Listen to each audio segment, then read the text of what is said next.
ये कहानी एक सच्ची घटना से आधारित है। ये कहानी स्टार्ट होती है 15 जून 1991 में। यहाँ हमें दिखाया जाता है कि पुलिस की बहुत सारी गाड़ियाँ एक घर के तरफ जा रही थी, जहाँ से एक लड़की की कॉल आई थी कि उसका भाई खतरे में है। और पुलिस उस लड़की के घर पहुँचती है और पुलिस देखती है कि उनके सामने एक लड़की ज़ोर ज़ोर से चिल्ला रही है।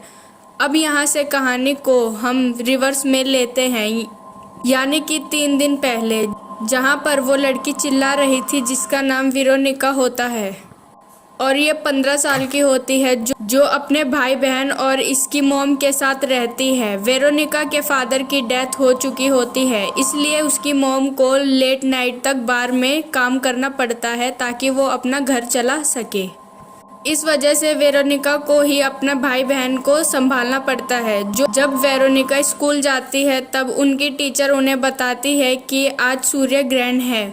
पुराने ज़माने में ऐसा माना जाता था कि सूर्य ग्रहण बुरी शक्तियों को बुलाने का सही समय होता है।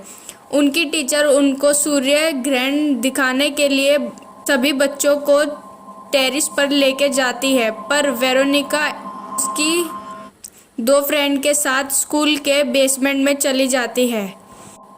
इनके पास ओहिजा बोर्ड होता है जिससे हम किसी मरे हुए इंसान की आत्मा को बुला सकते हैं। वेरोनिका अपने मरे हुए फादर की आत्मा बुलाना चाहती थी और उसकी फ्रेंड उसके बॉयफ्रेंड जिसकी डेथ एक कार एक्सीडेंट में हुई थी। वेरोनिका और उसकी फ्रेंड ओहिजा बोर्ड पर ग्लास का कप रखते हैं और उस पर अपनी अपनी उंगलियां रखते हैं।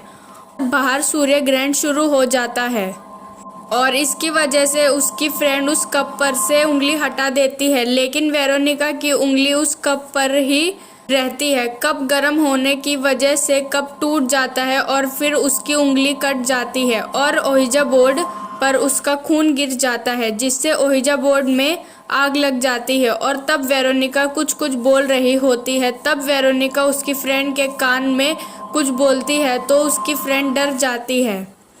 वेरोनिका बहुत ज़ोर ज़ोर से चिल्लाती है, जिसकी वजह से उधर की सारी लाइट्स फूट जाती है और वेरोनिका बेहोश हो जाती है। और जब उसकी आँख खुलती है तो वो खुद को स्कूल की नर्स के सामने पाती है। वो बताती है कि तुम्हारी बॉडी में विटामिन की कमी है, जिसकी वजह से तुम बेहोश हो गई थी। जब वो बाहर आती है तो एक नन उसे ऊपर की तरफ देखती है और जब वो घर जाती है और खाना खाने की कोशिश करती है, लेकिन वो उसे खाना खाने से रोक रहा होता है। साथ साथ वो देखती है कि उसकी बॉडी पर कुछ निशान भी होते हैं और उसे अजीब अजीब सी आवाज़ भी सुनाई देती है।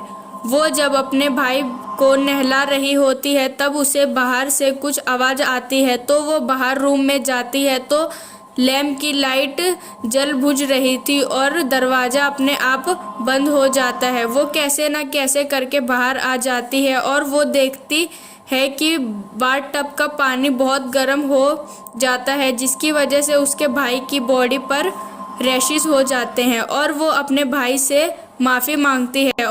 और जब वो अपने कमरे में सोने के लिए जाती है तब उसे एक साया दिखता है और जब वो अगले दिन स्कूल जाती है तब वो अपनी फ्रेंड से बात करने की कोशिश करती है, पर वो उससे बात नहीं करती और वहाँ से चली जाती है। वेरोनिका को जानना होता है कि उसके साथ बेसमेंट में क्या हुआ था, इसलिए वो बेसमेंट में जाती है। तब उसे वहाँ पर वही नन दिखती है जो उसे एक दिन पहले दिखी थी और वो ब्लाइंड होती है और स्कूल में उसे डेथ सिस्टर के नाम से जानते थे। वो वेरोनिका को बताती है कि तुम्हारे शरीर पर किसी बहुत बुरे डार्क स्प्लिट ने अपना कब्जा कर लिया है।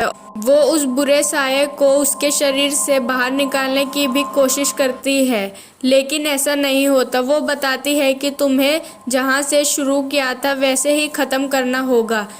इस बुरी शक्ति को इंसानी दुनिया से उसकी दुनिया में भेजने का सेम वो प्रोसेस करना होगा जो वेरोनिका और उसकी फ्रेंड ने आधा छोड़ दिया था, और बाय कहना होगा।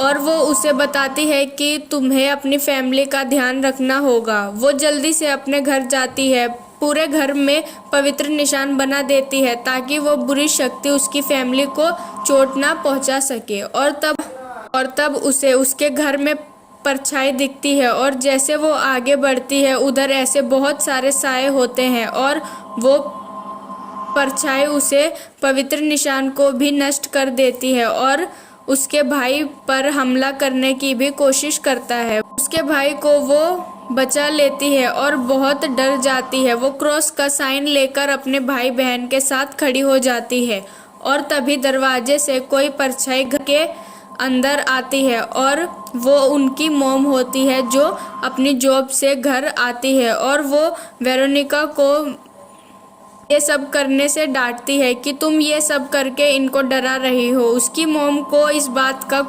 थोड़ा सा भी अंदाज़ा नहीं होता है उसके साथ क्या हो रहा है।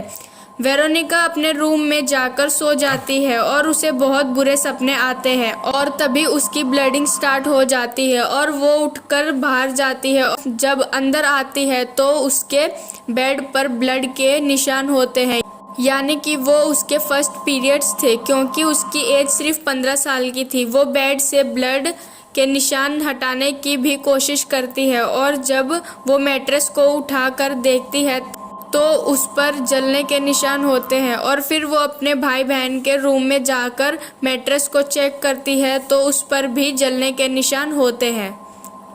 अब वो फिर से स्कूल की नन के पास जाकर उसे सब कुछ बताती है। वो बताते हैं कि मेरे साथ भी ऐसा होता था, फिर मैंने अपनी आंखें फोड़ दी पर मुझे अभी भी वो सब दिखता है। वो बताती है कि तुम्हें एक बार फिर से आहूजा बोर्ड पर वो करना होगा ताकि दूसरी दुनिया का दरवाज़ा खुल जाए। अब उसे सब कुछ समझ आ जाता है कि उसे कैसे उस बुरी शक्ति को नष्ट करना होगा। इसलिए वो अपनी उसी दोनों फ्रेंड के पास पार्टी में मदद के लिए जाती है, लेकिन वो उसका साथ देने से साफ मना कर देती है। तभी वो लड़की जिसके कान में वेरोनिका ने बोला था कि मैं 5 दिनों में मर जाऊंगी, अब वो बहुत डर जाती है और कैसे भी करके इन सब से छुटकारा पाना चाहती थी। इसलिए वो तय करती है कि वो अब अपनी दोनों बहनों के साथ मिलकर उस बुरी शक्ति को गुड बाय बोलकर हमेशा के लिए उसे भगा देगी। और वेरोनिका उसके भाई को वो पवित्र सिंबल बनाने के लिए कहती है, लेकिन वो उस बुक का पेज पलट देता है। ये सब वो उससे वो बुरी शक्ति करवाती है और वो पूरे घर में दूसरे सिंबल बना देते हैं जिससे बुरी शक्ति घर की तरफ अट्रैक्ट हो। अब वेरोनिका उस आहूजा बोर्ड को जोड़ती है और उस पर कांच का ग्लास रख के अपनी बहनों के साथ मिलकर उस पर उंगलियां रखती है और उस बुरी शक्ति को चली जाने के लिए कहती है, लेकिन वो बुरी शक्ति जाने से मना कर देती है। आहूजा बोर्ड पर जो ग्लास रखा होता है वो अपने आप ही दरवाजे की तरफ चला जाता है और फिर घर की सारी लाइट्स ऑफ हो जाती है और वो बहुत डर जाती है और पुलिस को कॉल करके बोलती है कि मेरे भाई की जान खतरे में है। और यहीं से ये कहानी की शुरुआत तो हुई थी। जब वेरोनिका ने पुलिस को बुलाया था तब वो देखती है कि उसके भाई को वो बुरी शक्ति उठा कर ले जाती है। वो अपने भाई को वॉशरूम में ढूंढने जाती है और वो उसे मिल जाता है। वो उसे उठाकर अपनी बहनों के साथ घर से बाहर जा रही होती है और तब वो शीशे में देखती है कि उसका भाई उसके हाथ में नहीं था। वो सिर्फ उसका भ्रम था कि उसका भाई उसके पास है। वो अपने भाई को ढूंढने फिर से घर में जाती है और घर में सारी चीज़ गिरने लगती है और एक रूम में उसे अपना भाई मिल जाता है, लेकिन वो उसे साथ चलने से मना कर देता है।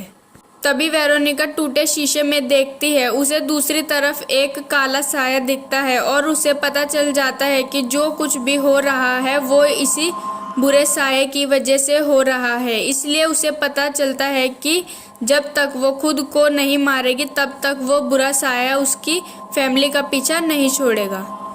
वो खुद को मारने की कोशिश करती है, लेकिन वो बुरा साया उसे ऐसा करने से रोक देता है और वो उसे हवा में उठाकर उसे टॉर्चर करता है। और तभी वहाँ पर पुलिस आ जाती है और पुलिस वेरोनिका को ऐसी हालत में देखकर डर जाती है और तब वेरोनिका नीचे गिर जाती है।